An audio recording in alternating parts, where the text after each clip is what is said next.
গাধা দুটোর চিৎকারে আলী ধর্মর করে বিছানায় উঠে বসল। সিটকিনি খুলে দেখলো বাইরে ঘুটঘুটে অন্ধকার।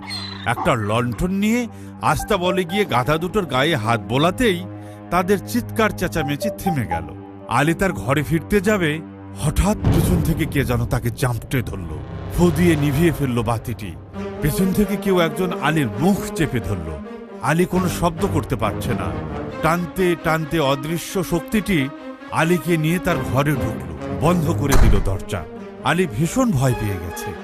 এদিক ওদিক করে ছুটবার চেষ্টা করছে শক্ত বেষ্টনী থেকে, কিন্তু এক চুলও নড়তে পারছে না, চিৎকারও করতে পারছে না।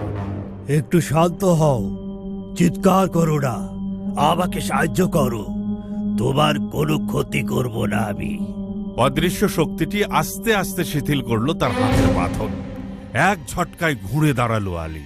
কি আপনি কি চান আমার কাছে? আজ দুপুরে বাজারে যে ডাকাত দল এসেছিল, আমি তাদের একজন। আমাকে রেখে দলের বাকি সবাই হাওয়া হয়ে গেছে। আগুন আগুন বলে তো তুই চিৎকার করেছিলে, তাই না? ডাকাত দলকে ধরিয়ে দেবার চেষ্টা করেছিলে। আলী মাথা নাড়ে, অকপটে স্বীকার করে সে কথা। কেননা মিথ্যা কথা বললে চশমার গুণাগুণ নষ্ট হয়ে যাবে। চাইলে তোমাকে আমি মেরেও ফেলতে পারি, কিন্তু মারব না, কেননা আমাকেও বাঁচতে হবে। আর সেজন্য আমি তোমার সাহায্য চাই। আমি কিভাবে আপনাকে সাহায্য করতে পারি? এই শহরটা খুব ছোট, সবাই সবাইকে চেনে। দুপুরের ডাকাতির ঘটনার পরে যদি অপরিচিত একজন মানুষকে শহরের মধ্যে কেউ দেখে ফেলে, তাকে পাকড়াও করবে, মেরেও ফেলতে পারে। তাই আমাকে কিছুদিন এই ঘরে তোমার কাছে লুকিয়ে রাখতে হবে। কি ভাবছো? ভাবছি আমার বাবার কথা। আমার বাবাকেও তো আপনারা ধরে নিয়ে গেছে।